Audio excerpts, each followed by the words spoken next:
Jeremías capítulo número 33, versículo 3. Y en sí nos vamos a estar enfocando en la parte B del versículo, pero mire lo que dice desde el principio de ese versículo. Dice: en el nombre del Padre, del Hijo y del Espíritu Santo, Jehová se manifestó a mí hace ya mucho tiempo, diciendo: con amor eterno te he amado, por tanto te prolongué mi misericordia. Aleluya. Puede tomar asiento. Aleluya. Jehová se manifestó a mí ya desde hace mucho tiempo, diciendo: con amor eterno te he amado, por tanto te prolongué mi misericordia. Aleluya. La mayoría de nuestros recuerdos están relacionados con momentos en que hemos sentido seguridad y amor. Desde niño, tal vez su abuela, ¿verdad?, frotó la espalda con alguien, con algún ungüento de usted, y usted se recuerda de eso, ¿verdad? Hay gente que recuerda, ¿verdad?, varias cosas importantes. Quizá su cónyuge, ¿verdad?, algo que usted pudo apreciar de él o de ella. Tal vez un amigo le acompañó, ¿verdad?, y lo escuchó mientras usted expresaba su dolor y su frustración. Hay muchas maneras en que nos hemos sentido nosotros amados. En el libro de un autor que es británico, se llama C.S. Lewis. Él ya falleció, obviamente. Incluso C.S. Lewis es el autor de esa película. No es el autor el de la película, ¿verdad?, pero es el libro, las Crónicas de Narnia. Y obviamente hicieron una movie, muy famosas las movies, ¿verdad? Bueno, ese autor es un autor cristiano, y la movie en sí se cree que es cristiana, ¿verdad? Yo no he visto la movie, tampoco he leído el libro, las Crónicas de Narnia, ¿verdad? Pero aparentemente aparece un león, ¿verdad? Y se cree obviamente que el león es Cristo, ¿verdad? Obviamente Hollywood la agarró, ¿verdad?, la historia, y le puso, ¿verdad?, los efectos de la farándula, ¿verdad?, de Hollywood. Pero en sí el autor, el libro es cristiano. Bueno, C.S. Lewis en su libro Los Cuatro Amores explicó que los momentos más puros de amor entre las personas son solo sombras del perfecto amor de Dios. O sea, lo que usted piensa del amor de una persona, lo que usted piensa, lo más excelso del amor de una persona, es simplemente sombras del amor de Dios. Imagínense cuánto Dios nos ama a nosotros. Sigue diciendo C.S. Lewis: por muy grande que podamos imaginar, ¿verdad?, el amor de Dios es aún más grande. O sea, nuestra mente no alcanza a comprender, mis hermanos, el amor de Dios. No lo alcanzamos a comprender. No lo alcanzamos. Y yo no sé si lo vamos a alcanzar a comprender aquí en esta tierra, el amor de Dios. De verdad, no sé si lo vamos a alcanzar a comprender.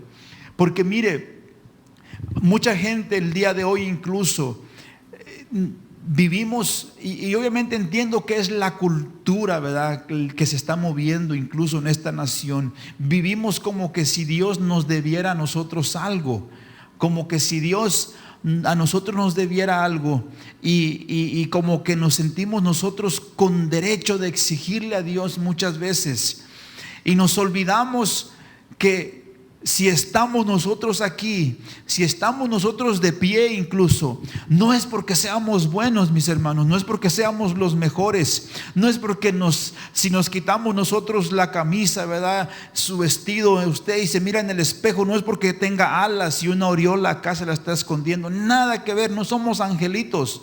No somos angelitos. Entonces, si estamos aquí nosotros en este día, le digo una cosa: es por el amor y la misericordia de Dios. Simplemente, mis hermanos, simplemente por eso. Entonces, insisto, no alcanzamos a comprender el amor y la misericordia de Dios, y no sé si la vamos a alcanzar a comprender nosotros. Dios no necesita nada. Dios no necesita nada. Por amor nos dio a nosotros la existencia. Por amor, simplemente, mis hermanos.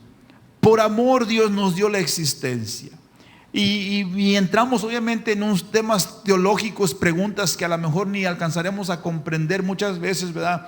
Pero Dios como hemos dicho antes, Dios no estaba aburrido, la Trinidad no estaba aburrido, y por eso Dios dijo, bueno, voy a crear a los seres, obviamente angelicales primeramente, y luego a los seres humanos. Dios no estaba aburrido por eso. No crea que Dios por eso creó las cosas y las personas. No, Dios nos creó por amor simplemente por amor.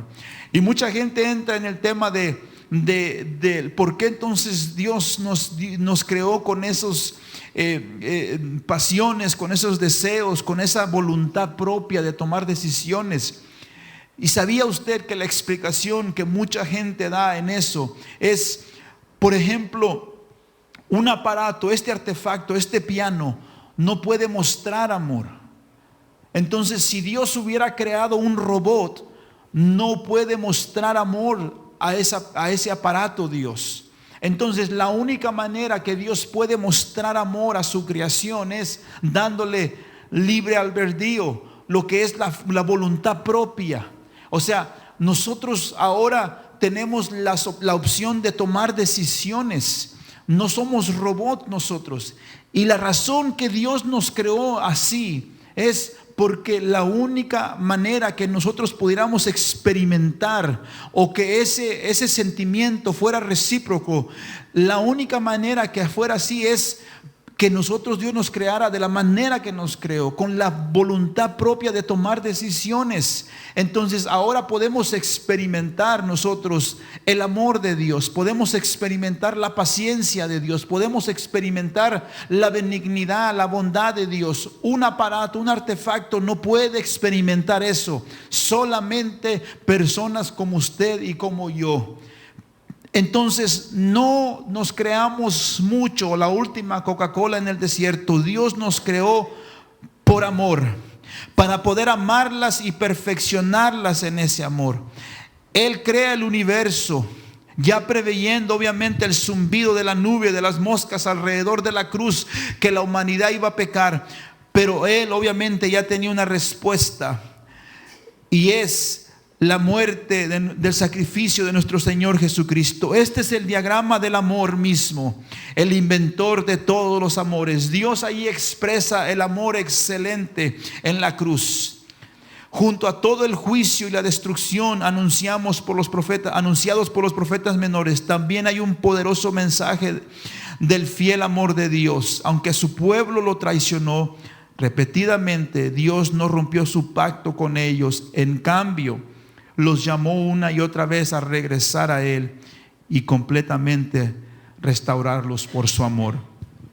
Y miren, mis hermanos, aquí entra un tema donde la gente a veces confunde, yo creo, donde pensamos que la salvación no se puede perder. Y yo en lo personal, cuando leo la Biblia, vez tras vez miro que la gente se puede desviar de los caminos de Dios. Yo lo miro, claramente lo miro. Y tenemos incluso en el Nuevo Testamento ejemplos, por ejemplo, la oveja perdida. O sea, quiere decir que esa oveja era parte de las 100 un día. Estaba un día junto con las 100. Pero ¿qué pasó con esa oveja? Se descarrió, se perdió. O sea, la salvación la había perdido. Tuvo que ir el Hijo, tuvo que ir el pastor, tuvo que ir Cristo a buscarla una vez más y meterla al redil. Otro ejemplo que la Biblia nos da parecido a eso es el ejemplo del hijo pródigo, por ejemplo. El hijo pródigo va con el padre, estaba bajo la casa, ¿verdad? Bajo la protección del padre. Y eran dos hermanos, uno menor y uno mayor. El menor va con el padre, la historia del hijo pródigo. Y le dice el hijo pródigo al padre, el menor le dice al padre: dame mi herencia, le dice. Dame mi herencia, porque ya no quiero estar en esta casa. Y ahí es un mensaje en sí, ¿verdad? Pero el punto que quiero hacer es que el hijo pródigo le pide la herencia al padre.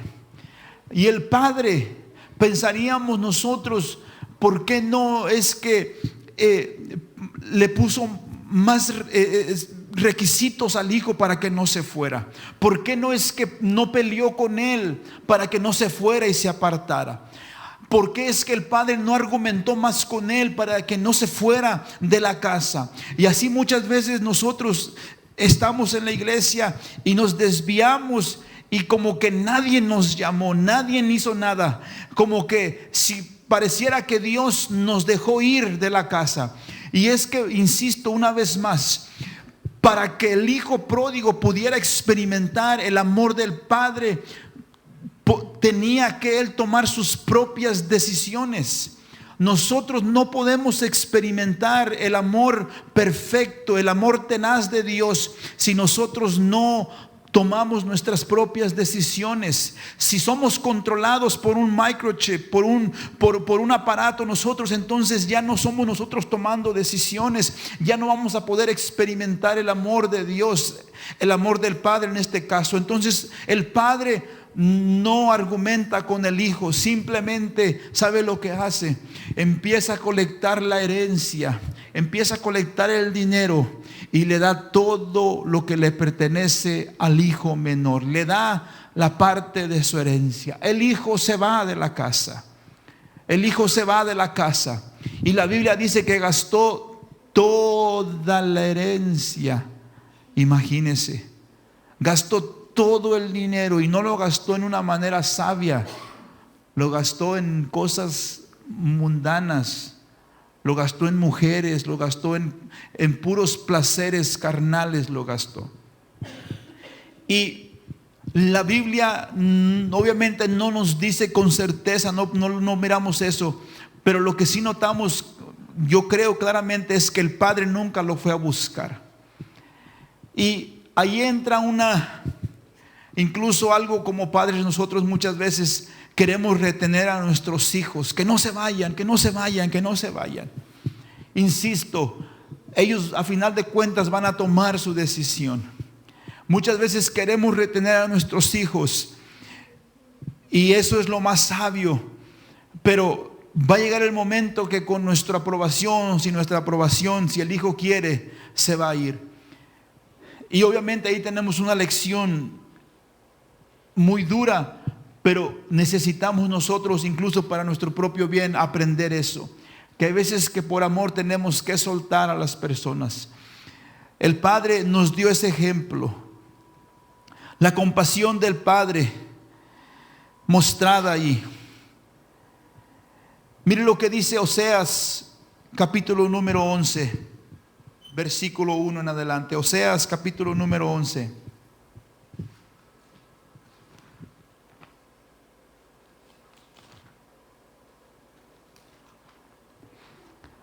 Dice: cuando Israel era muchacho, yo lo amé, y de Egipto llamé a mi hijo. Cuando más yo lo llamaba, tanto más se alejaban de mí. A los Baales sacrificaban, y a los ídolos ofrecían sahumeríos. Yo con todo eso enseñaba a andar al mismo Efraín, tomándole de los brazos, y no conoció que yo le cuidaba. Con cuerdas humanas los atraje, con cuerdas de amor, y fui para ellos como los que alzan el yugo de sobre tu cerviz, y puse delante de ellos la comida. No volverá a tierra de Egipto, sino que el asirio mismo será su rey, porque no se quisieron convertir. Caerá espada sobre sus ciudades y consumirá sus aldeas, las consumirá a causa de los propios consejos. Entre tanto, mi pueblo está adherido, dice, a la rebelión contra mí. Aunque me llamen al Altísimo, ninguno absolutamente me quiere enaltecer. ¿Cómo podré abandonar, oh Efraín? Te entregaré yo, Israel. ¿Cómo podré yo hacerte como Abna y ponerte como Saboín? Esas eran dos ciudades se cree cerca de Sodoma y Gomorra, que también fueron destruidas, porque no solamente Sodoma y Gomorra fue destruido cuando Dios mandó el juicio con esas ciudades, sino que fueron todas las ciudades alrededor, dice la Biblia. Y esas son dos ciudades, Abna y Seboín. Mi corazón se conmueve, dice, dentro de mí, se inflama toda mi compasión. No ejecutaré el ardor de mi ira, ni volveré para destruir a Efraín. Efraín es otro nombre que se le da para Jerusalén, Israel, pero es la misma región. Porque Dios soy y no hombre, el santo en medio de ti, y no entraré en la ciudad. En pos de Jehová caminarán, él guiará como león, rugirá a los hijos, vendrán temblando del occidente. Y el 11 dice: como ave acudirán velozmente de Egipto y de la tierra de Asiria como paloma, y los haré habitar en sus casas, dice Jehová. Como el pueblo de Israel nos pone el ejemplo, insisto una vez más, de un joven que anda como en rebeldía, al joven, como que no quiere nada de las cosas, obviamente escuchar a su padre, escuchar a su madre.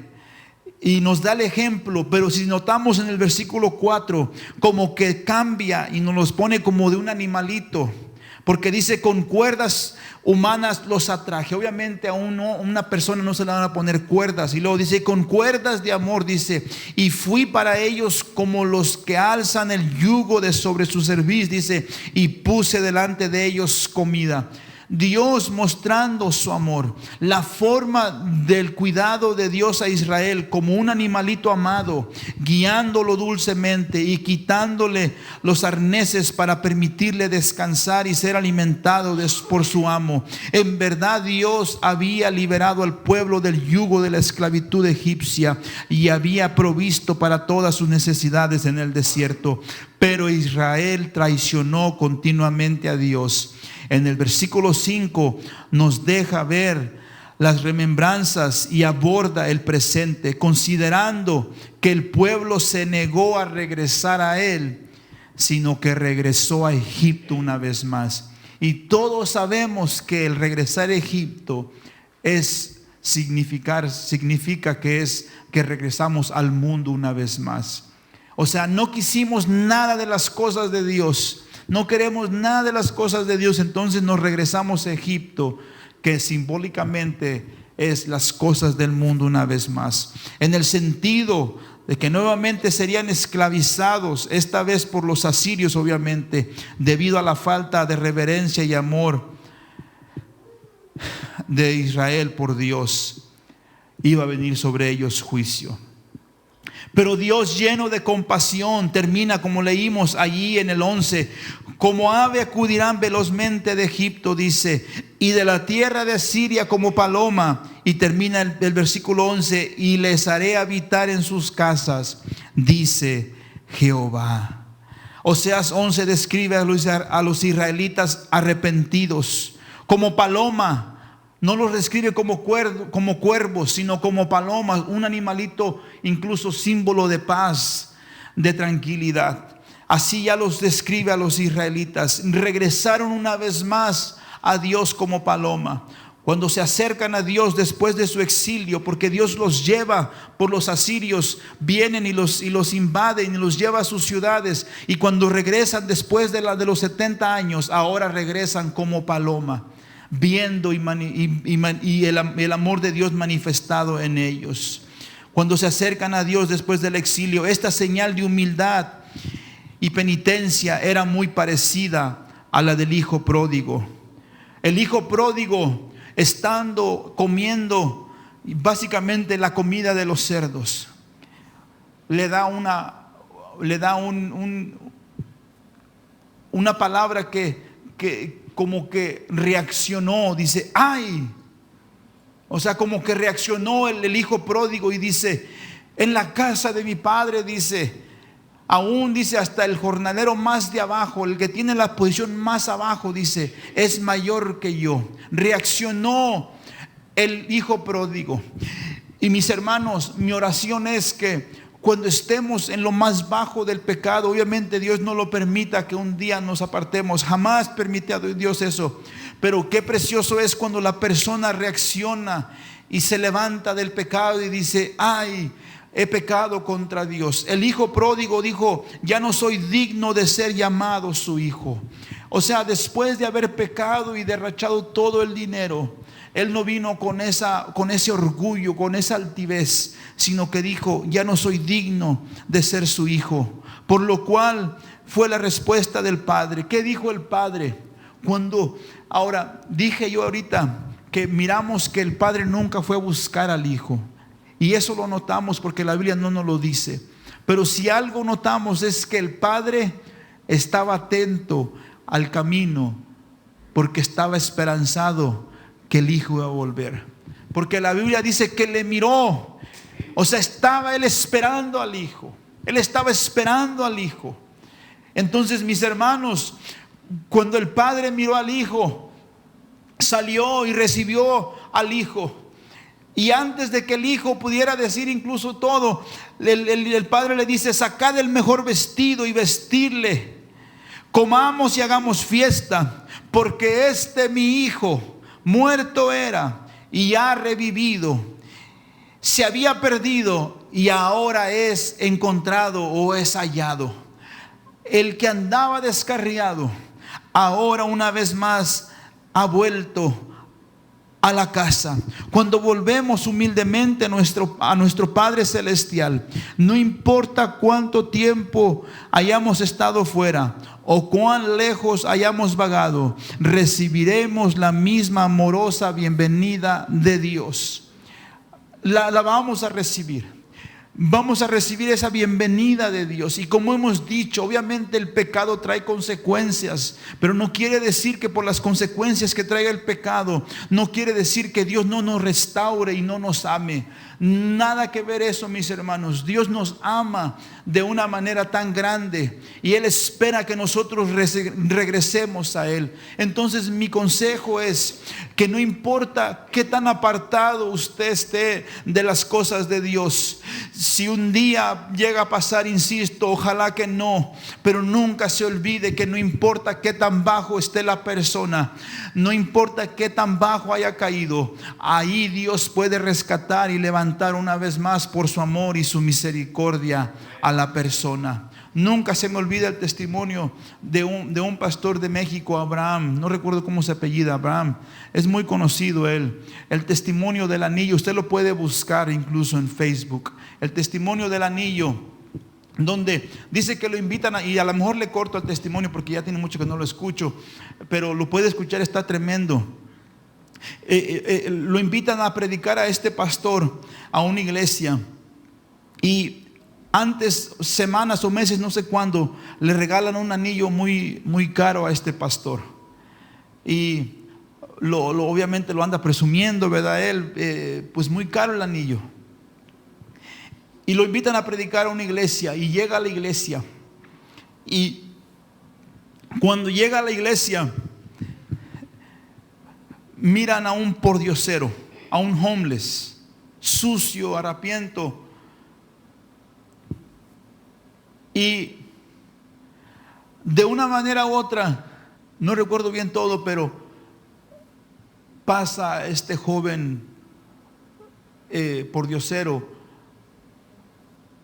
a reconciliarse con Dios.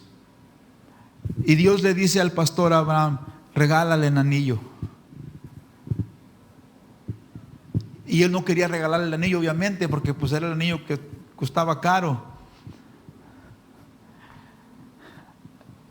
Y les obedece a Dios, obviamente. Usted lo puede escuchar porque yo lo estoy contando muy seco. Él lo cuenta más como sucedió.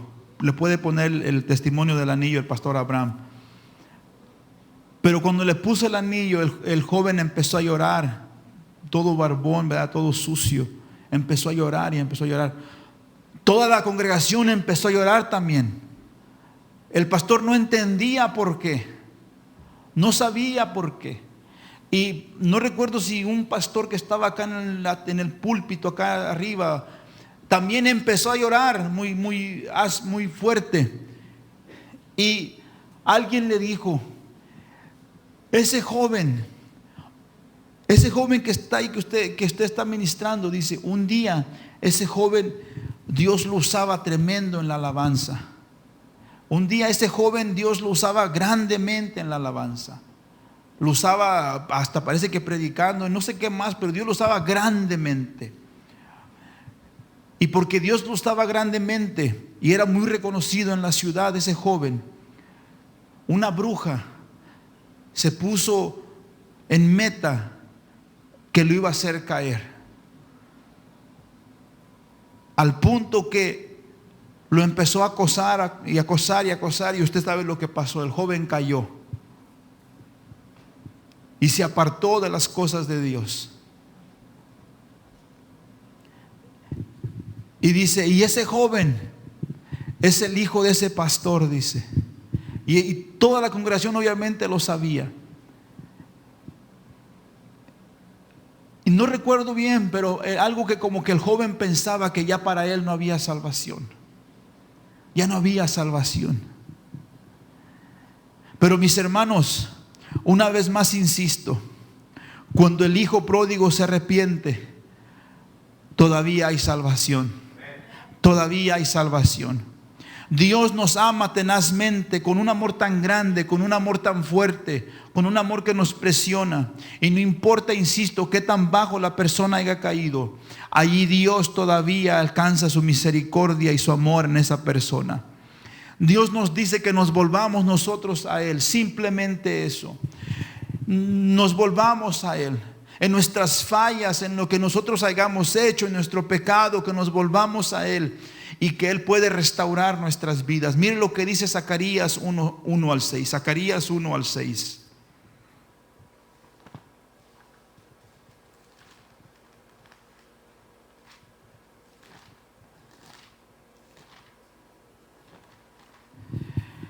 En el 8º mes del año segundo de Darío, dice, vino palabra de Jehová al profeta Zacarías, hijo de Beraquías, hijo de Ido, diciendo, se enojó Jehová en gran manera contra nuestros padres. Diles pues, así ha dicho Jehová de los ejércitos, volveos a mí, volveos a mí. Dice Jehová de los ejércitos, y yo me volveré a vosotros, ha dicho Jehová de los ejércitos. No seáis como vuestros padres, a los cuales clamaron los primeros profetas diciendo, así ha dicho Jehová de los ejércitos, volveos ahora de vuestros malos caminos y de vuestras malas obras. Y no atendieron ni escucharon, dice Jehová. Vuestros padres, ¿dónde están? Y los profetas han de vivir para siempre. Pero mis palabras y mis ordenanzas que mandé a mis siervos los profetas no alcanzaron a vuestros padres.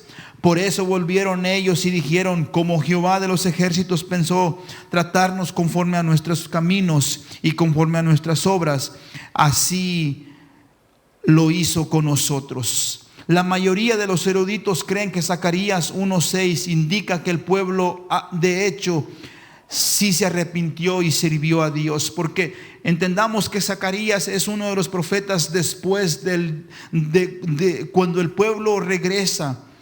Y es una historia un poquito larga, pero déjeme ponérsela así nada más simplemente. El pueblo pecó tan grave en contra de Dios que Dios se los lleva y se los lleva a otro país. Y en este país están 70 años. Bueno, Dios le habla al profeta Daniel y le dice que a los 70 años van a regresar. Una profecía. Ellos regresan. Zacarías le está predicando ya a ese pueblo que regresó. Una vez más Dios le está diciendo a ellos, vengan a mí. Y este pueblo deja notar aquí a Zacarías 6, donde leímos que se arrepintió y sirvió a Dios.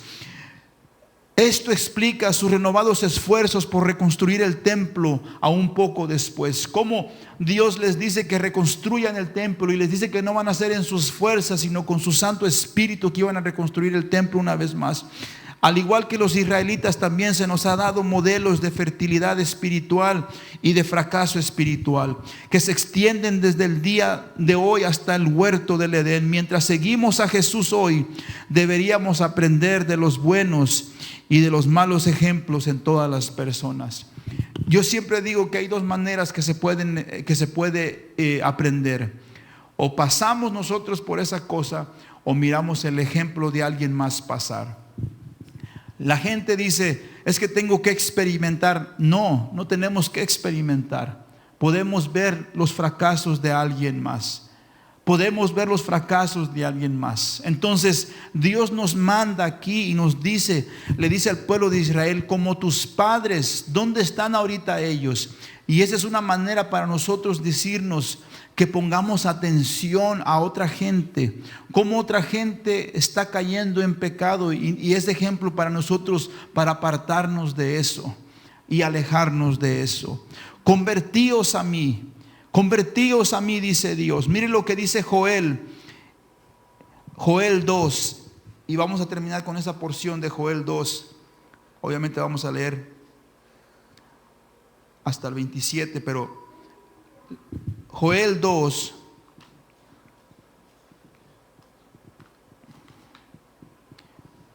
del 12 al 17 ahorita, y luego seguimos leyendo.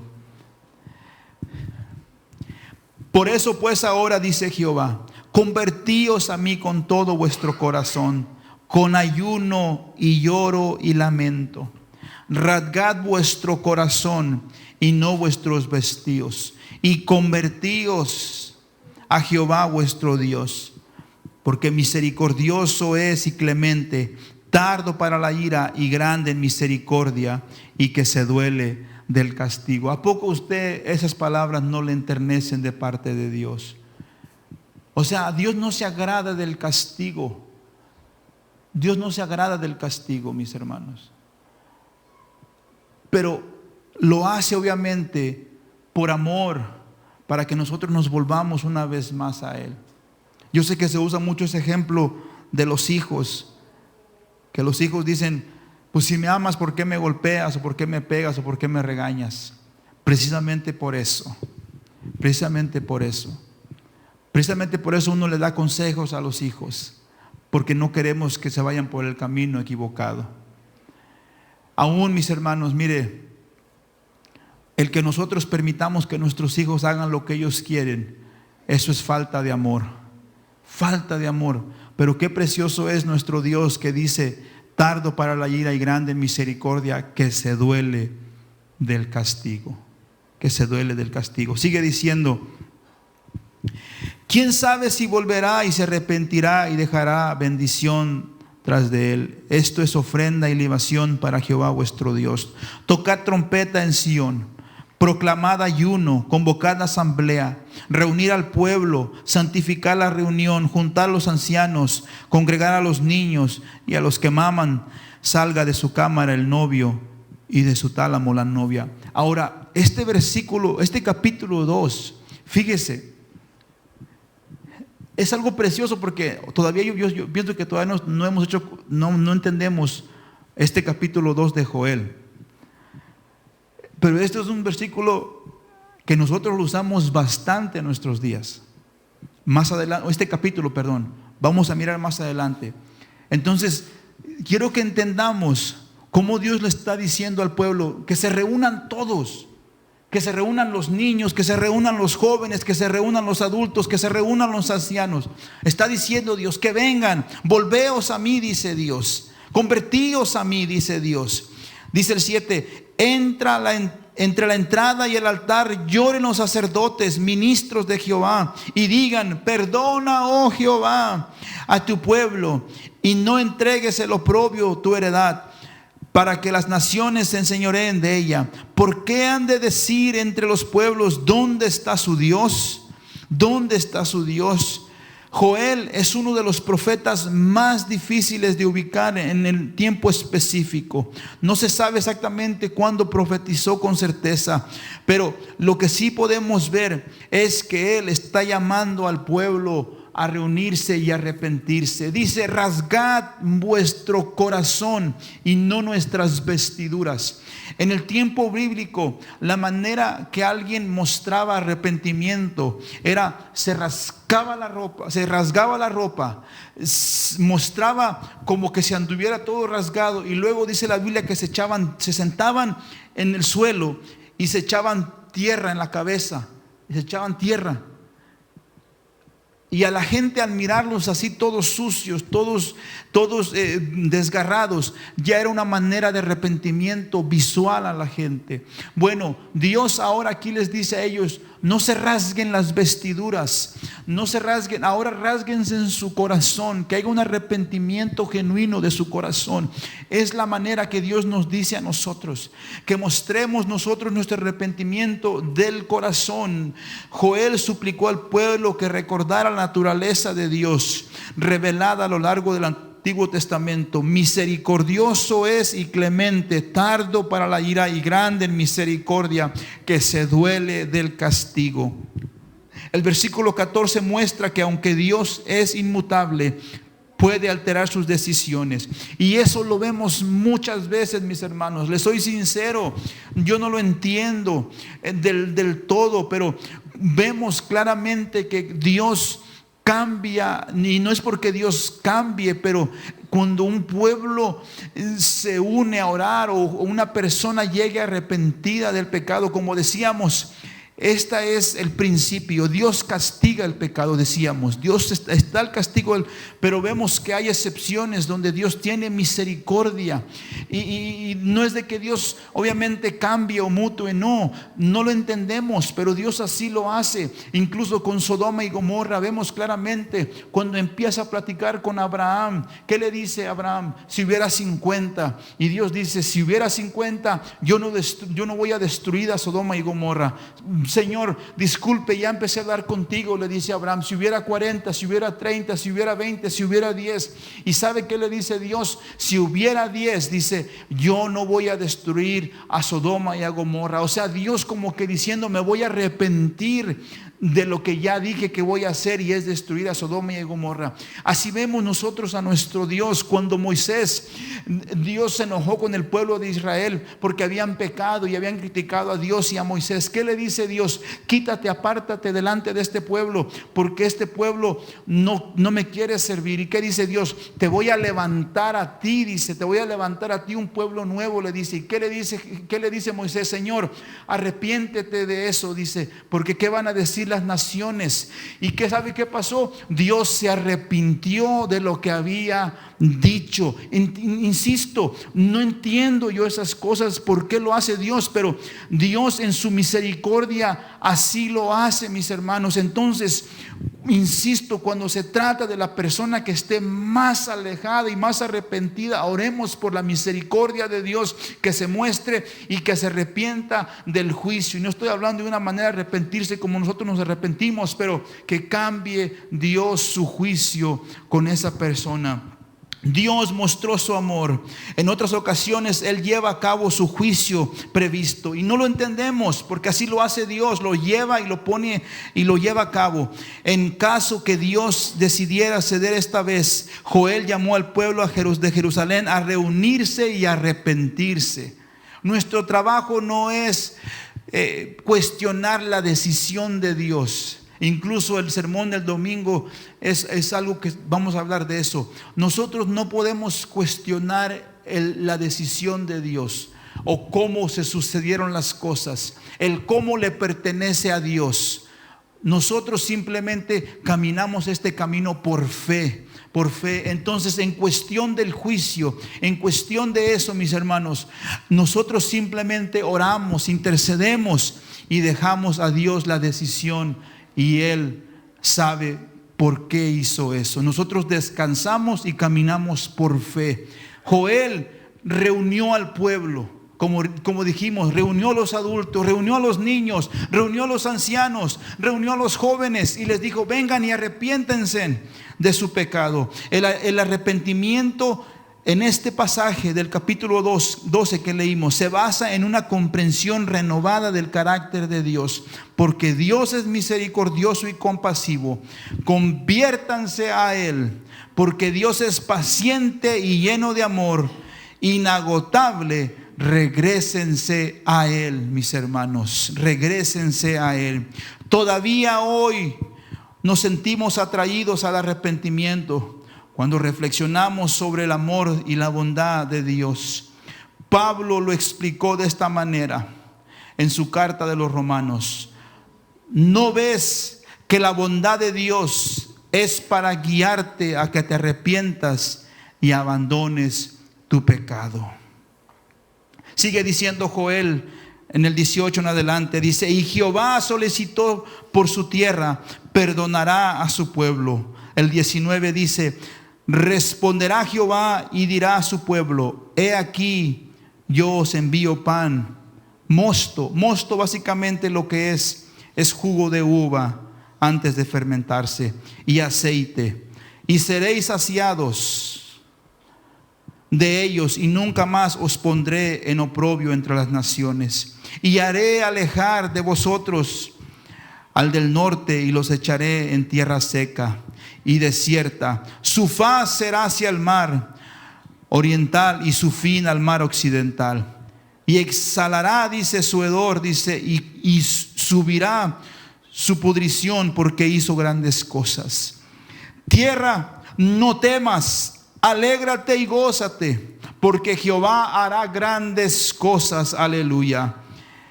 Sigue diciendo: animales del campo, no temáis, porque los pastos del desierto reverdecerán, porque los árboles llevarán su fruto, la higuera y la vid darán sus frutos. Vosotros también, hijos de Sión, alegraos y gozaos en Jehová vuestro Dios, porque os ha dado de la primera lluvia a su tiempo, y hará descender sobre vosotros lluvia temprana y tardía como el principio. Déjenme decir un poquito esto de la lluvia. Yo crecí en rancho, ¿verdad? Nosotros sembrábamos maíz, sembrábamos sorgo y varias cosas así. Y esto de la lluvia tardía y la lluvia temprana, obviamente en nuestro contexto no lo entendemos, pero es bien importante, mis hermanos. Si la siembra no es de riegos, o sea, no hay canales donde se pueda regar, los agricultores dependen 100% de la lluvia. Si no hay canales de riego, el agricultor depende 100% de la lluvia. Y ellos empiezan incluso su sembradío lo hacen en tiempos de lluvia. Entonces, si no llovía, se echaba a perder toda la siembra. Si no llovía. Entonces, cuando Dios promete lluvia temprana, obviamente, y lluvia tardía, estaba diciendo que el fruto que se sembró iba a llevar adelante, se iba a ir adelante, que no se iba a echar a perder el fruto, que Dios iba a traer la bendición completa, que Dios iba a bendecir de una manera u otra. Entonces la lluvia representa, insisto, la bendición completa de Dios.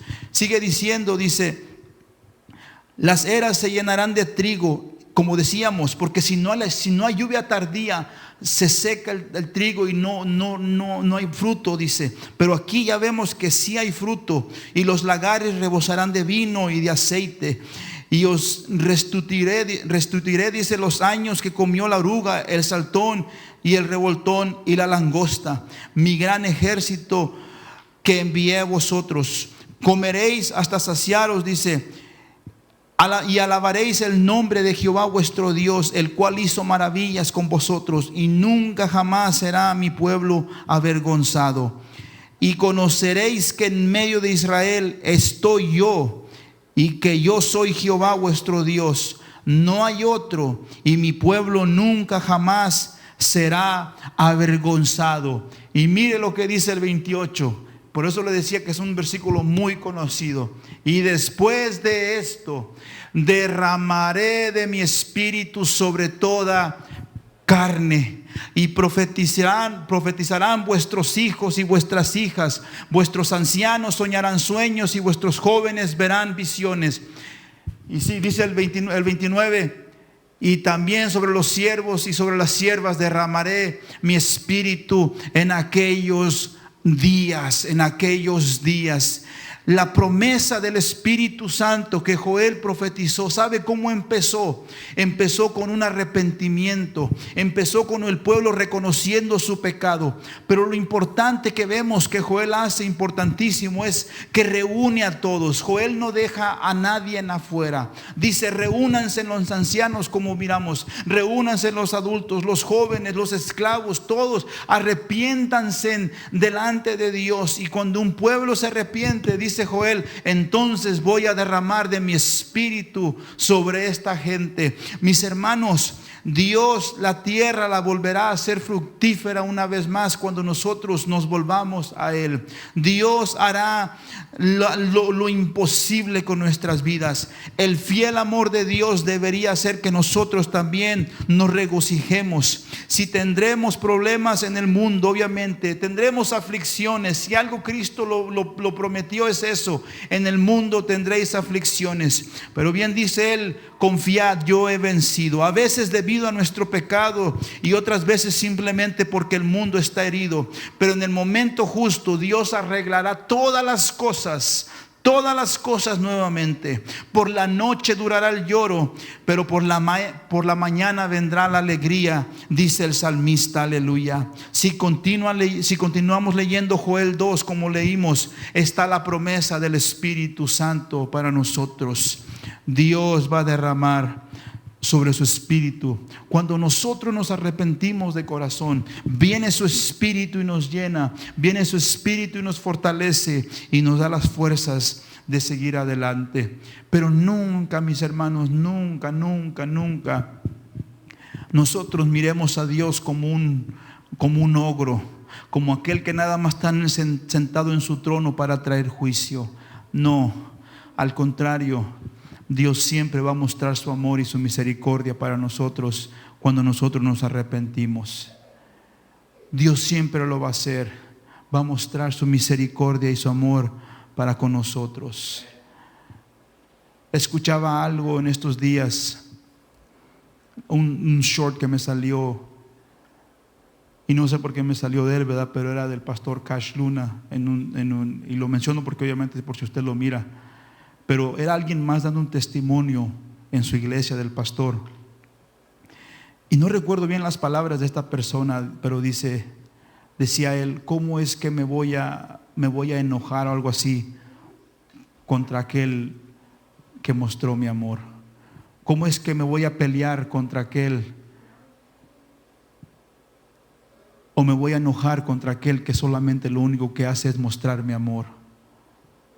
¿Cómo me voy a poner a discutir con el doctor de qué remedio es bueno para mí cuando el doctor sabe lo que es mejor para mí? Y me ponía a pensar en eso y yo decía, sí es cierto, Señor. ¿Cómo es que yo como humano me voy a poner a contender contra Dios y me voy a enojar contra Dios si solo lo único que Dios ha hecho conmigo es mostrar mi amor? ¿Cómo es que yo me voy a rebelar en contra de Dios y le voy a dar la espalda a Él y decir, ya no te voy a servir porque me está yendo mal el día de hoy, ya no te voy a servir? Porque tengo problemas, ya no te voy a servir. Porque me está yendo pésimo en el trabajo, ya no te voy a servir. Porque nadie me apoya en la iglesia, ya no te voy a servir. ¿Cómo, mis hermanos? Si Dios lo único que ha hecho para conmigo es mostrar mi amor, ¿cómo me voy a poner a contender con aquel que solo lo único que ha hecho en mi vida es mostrarme amor? ¿Cómo me voy a poner a pelear con el Creador si lo único que Dios ha hecho vez tras vez es mostrarme amor? ¿Cómo voy a alzar mi mano al cielo retando a Dios cuando pasa algo malo en mi vida? Y a lo mejor, como dice Job, solamente aceptar lo bueno y no lo malo. ¿Cómo es, mis hermanos, si solamente lo único que he recibido de Dios es amor y misericordia? Y termino con esto, como decía al principio, aún si nosotros estamos aquí, no es porque seamos buenos, no es porque seamos los mejores, es porque su misericordia no hemos sido consumidos nosotros. es por su misericordia, mis hermanos, es por el amor de Dios. Entonces le animo que por ese amor tenaz de Dios, porque Él nos amó tenazmente, tan grande, tan apretado, tan extenso es su amor de Dios, que por ese amor nos volvamos a Él, nos acerquemos más a Él, cual sea que sea la situación, y le abracemos con todas nuestras fuerzas y le digamos: Dios, yo te voy a seguir, yo te voy a seguir. Los profetas menores no eran solo mensajeros de juicio y de condenaciones, también hablaban del amor fiel y firme de nuestro Dios Padre. Una y otra vez Dios llamó a su pueblo a dejar el pecado y volverse a Él. La súplica que le fueran fieles y que lo amaran con la misma devoción con que Él los amaba a ellos. Lo mismo quiere de nosotros. Cuando nos arrepentimos y nos entregamos completamente a Él, experimentamos bendiciones que nunca habríamos imaginado. Mirad con cuál amor nos amó el Padre, para que seamos llamados hijos de Dios. Hijos de Dios. Dios le amó a usted, Dios me amó a mí, y día tras día Él muestra su amor.